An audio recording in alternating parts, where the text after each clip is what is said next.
Moi, au début, j'ai été contactée par un ami qui m'a parlé de cette plateforme. Donc, il a eu à me convaincre en me montrant ce qu'il est en train de gagner dedans. Donc, moi, j'avais, comment on appelle ça, une somme de 1 million dans mon compte. J'ai accepté. Il y a d'autres, c'est l'argent d'autres de leurs enfants. Moi, c'est mon argent de billets, sincèrement, pour aller me consulter à l'étranger. C'est ça que j'ai mis dedans, pensant multiplier. On te dit de bloquer 100 000. Dans 100 000, tu as chaque jour 19 000 et quelques. Chaque jour. Si vous conservez ça pendant une semaine, imaginez vous conservez ça pendant un mois, comment vous allez? C'est après je me suis rendu compte, j'ai dit ça même un État ne peut pas payer. C'est après je me suis dit que vraiment on est anarchique. Des victimes de cybercriminalité, notamment d'escroquerie par voie de communication électronique, comme cette dame, se comptent par centaines rien qu'à Niamey. Il ne se passe pas un seul jour sans qu'une plainte ne soit déposée à la division de lutte contre la cybercriminalité de la direction de la police judiciaire DPJ de la police nationale. Tenez bien, à partir du 22 mai 2026 où 160 plaintes ont été enregistrées le même jour, cette division a reçu pendant un certain temps environ 100 plaintes en moyenne journalièrement. Le phénomène prend donc de plus en plus d'ampleur au Niger. Plusieurs indices permettent de suspecter une activité frauduleuse, parmi lesquels on peut retenir la promesse de gains rapides et garantis. La plateforme promet des rendements très élevés en peu de temps. Elle affirme qu'il n'existe aucun risque de perte. Les bénéfices annoncés sont disproportionnés par rapport aux investissements réalisés. Ces malfaiteurs ont deux modes opératoires. Le premier consiste à créer et à mettre en ligne des plateformes frauduleuses. Dès que la victime s'inscrit sur l'une de ces plateformes, elle est automatiquement orientée vers un groupe WhatsApp ou Telegram. Au sein de ce groupe, la victime est exposée à des faux témoignages publiés par les complices des escrocs, lesquels affirment avoir investi sur cette plateforme et réalisé d'importants bénéfices. Ces témoignages visent simplement à restaurer un climat de confiance et à inciter les nouveaux adhérents à investir à nouveau.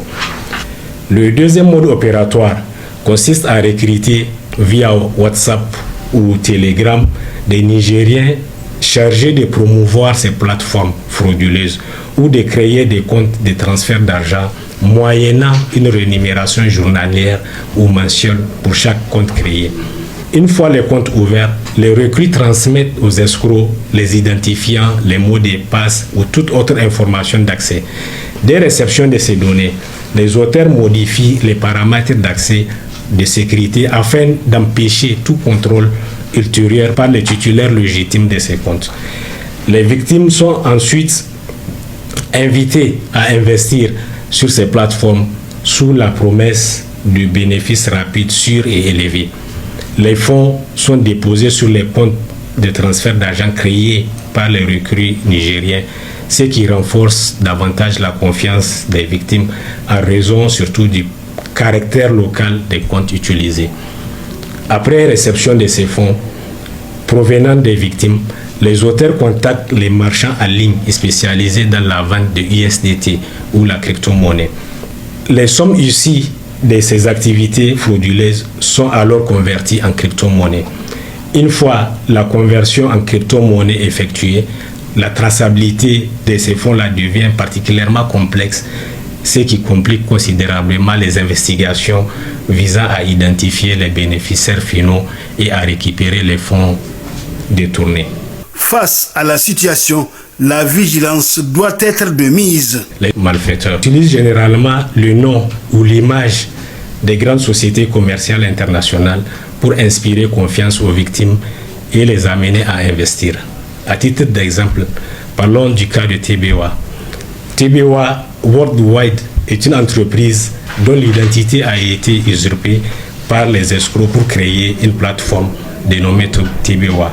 La première attitude que nous conseillons aux internautes est de signaler immédiatement ces informations à la police nationale, notamment à la police judiciaire à travers sa division de lutte contre la cybercriminalité. Ensuite, il est recommandé de procéder à des vérifications afin de déterminer si la dénomination de l'entité usurpée correspond effectivement au nom de la plateforme suspectée. Pour protéger la population contre cette nouvelle forme d'escroquerie, la police nationale, à travers la DPJ, s'active. Dans ce type de situation, la première mesure consiste à adresser urgemment des réquisitions aux opérateurs concernés afin de procéder systématiquement au blocage des fonds envoyés par la victime aux escrocs, lorsque cela est encore possible.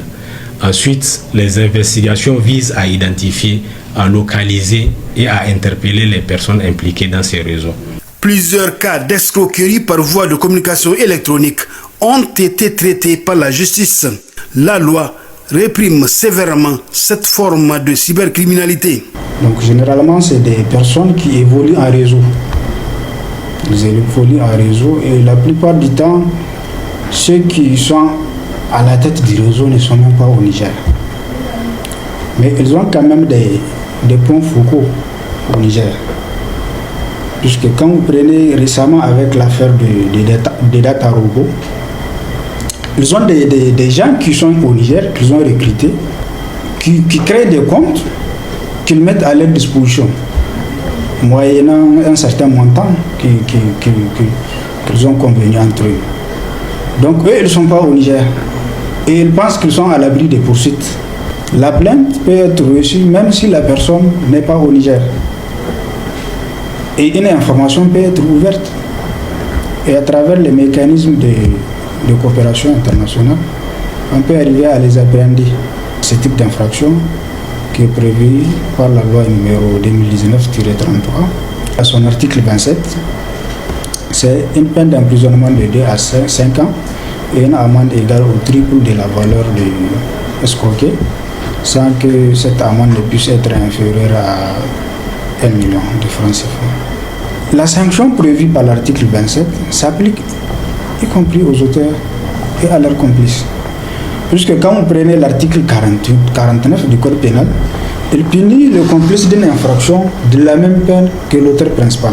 La facilité d'acquisition de puces auprès des compagnies de téléphonie mobile et le manque de vigilance des compagnies de transfert d'argent au Niger favorisent ce phénomène.